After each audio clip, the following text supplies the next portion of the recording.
Hey everyone, and welcome back to the channel.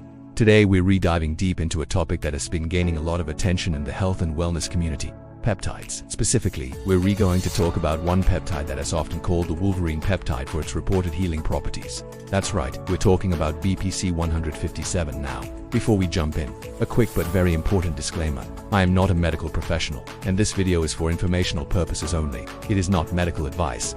Always consult with a qualified healthcare provider before starting any new supplement or treatment regimen. Your health is your responsibility, so do your own research and work with professionals. So, what exactly is BPC 157? BPC stands for Body Protection Compound. It's a synthetic peptide chain, meaning it's made of a sequence of amino acids.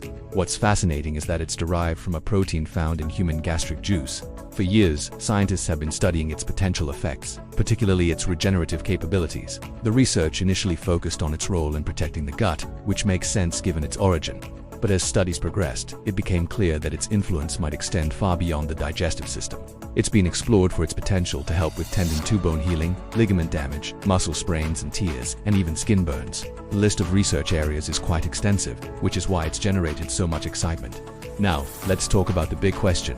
How might BPC 157 actually work? The primary mechanism that researchers are focused on is its ability to promote angiogenesis. That's a fancy word for the formation of new blood vessels. Think about it. When you have an injury, blood flow is absolutely critical for healing. Blood carries oxygen, nutrients, and important growth factors to the damaged area, while also clearing away waste products. By potentially enhancing the creation of new blood vessels, BPC 157 could theoretically speed up this entire repair process. Imagine a construction crew trying to rebuild a damaged road. If you can build more access roads for them to bring in materials and haul away debris, the project will get done much faster. That's a simplified way to think about angiogenesis in the context of healing. Another key area of interest is its interaction with growth hormone receptors. Some studies suggest that BPC 157 can increase the expression of these receptors on tissues like tendons. This could make the tissue more responsive to the body's own natural growth hormone, further amplifying the healing signals. It's also being investigated for its anti-inflammatory properties.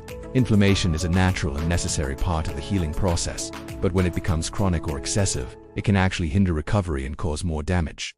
BPC 157 is thought to help modulate this inflammatory response, keeping it in check so that true healing can take place. It's this multifaceted approach, promoting blood flow, potentially increasing growth factor sensitivity, and managing inflammation that makes BPC 157 such a compelling subject of study for tissue repair. Let's shift gears and discuss something many of you are curious about: the impact on blood work. When people talk about blood work success in relation to BPC 157, what do they mean? Often this refers to seeing improvements in markers related to inflammation and tissue damage. For instance, C-reactive protein, or CRP, is a common marker for inflammation in the body. If an injury or chronic condition is causing high levels of inflammation, you'd see elevated CRP. In theory, if BPC 157 is effectively helping to resolve that inflammation and heal the underlying issue, you might expect to see CRP levels decrease over time on your blood tests. This would be a measurable, objective sign that things are moving in the right direction. Another area is its potential effect on organ health, particularly the gut and liver, which can be reflected in blood work. Research has explored BPC 157's protective effects on the stomach lining, which is why it's sometimes studied for issues like ulcers or gut inflammation. Blood panels can check for markers of liver function, like ALT and AST enzymes. Some animal studies have suggested BPC 157 may have a protective effect on the liver against certain toxins. So, blood work success could mean seeing these liver enzymes stay within a healthy range, or return to a healthy range, especially if they were previously elevated due to some kind of stressor. It's about using objective data, not just subjective feelings, to track progress. Again, these are areas of research, and individual results can vary widely. Tracking your blood work with a doctor is the only way to know what's happening inside your body.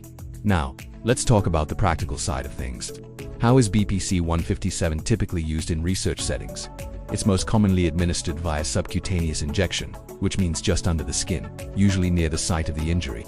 For example, if the research subject is a rat with a torn Achilles tendon, the injection might be administered in the skin nearby.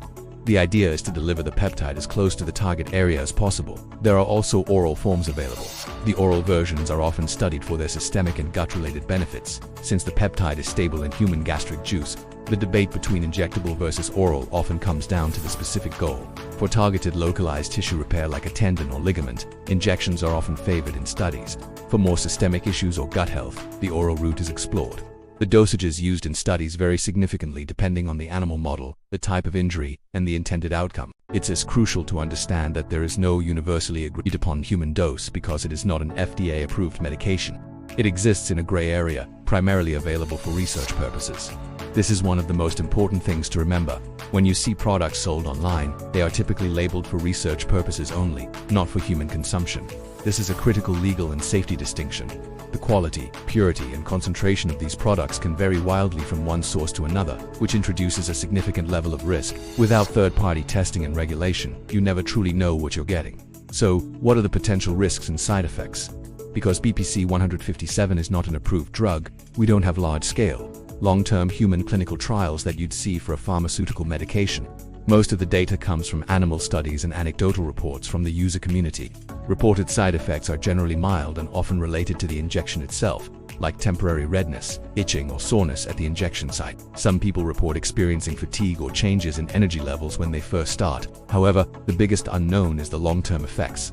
Remember how we talked about angiogenesis, the formation of new blood vessels? While that's great for healing an injury, there is a theoretical concern about its effect on pre-existing undiagnosed tumors. Cancers thrive by creating their own blood supply, so anything that powerfully promotes angiogenesis could theoretically accelerate their growth. This is a serious potential risk that needs to be considered and discussed with a medical professional, especially for anyone with a personal or family history of cancer. Let's recap what we've covered. BPC 157 is a research peptide derived from a protein in gastric juice, studied primarily for its regenerative and healing properties. Its potential mechanisms include promoting the formation of new blood vessels, angiogenesis, enhancing growth factor signaling, and modulating inflammation. People who track their health with blood work might look for improvements in inflammatory markers like CRP or markers of organ function to gauge its effects. However, it's not an approved medication. It exists in a regulatory gray area, and its long-term safety profile in humans is not well established. The risk of unknown long-term effects, particularly regarding its angiogenic properties, is real and needs to be taken seriously. My goal with this video is not to tell you to use or avoid BPC 157. My goal is to give you a balanced, evidence-based overview so you can be more informed. The world of peptides is fascinating, but it's also the Wild West in many ways. It's easy to get swept up in the incredible stories and anecdotal reports, but we must stay grounded in the science and prioritize safety. If you're dealing with an injury or a chronic health issue, the best first step is always to work with a qualified healthcare team. They can help you diagnose the root cause and explore all the safe and proven treatment options available to you. There are many paths to healing, from physical therapy and nutrition to conventional medical treatments. Peptides might one day be a validated part of that toolkit, but for now, caution and professional guidance are paramount. Thank you so much for tuning in today. I hope you found this deep dive into BPC 157 helpful and informative. If you did, please hit that like button and subscribe to the channel for more content on health optimization and biohacking. And I'd love to hear from you in the comments. What are your thoughts on peptides? What topics should we cover next? As always, stay curious, stay safe, and take charge of your health. See you in the next video.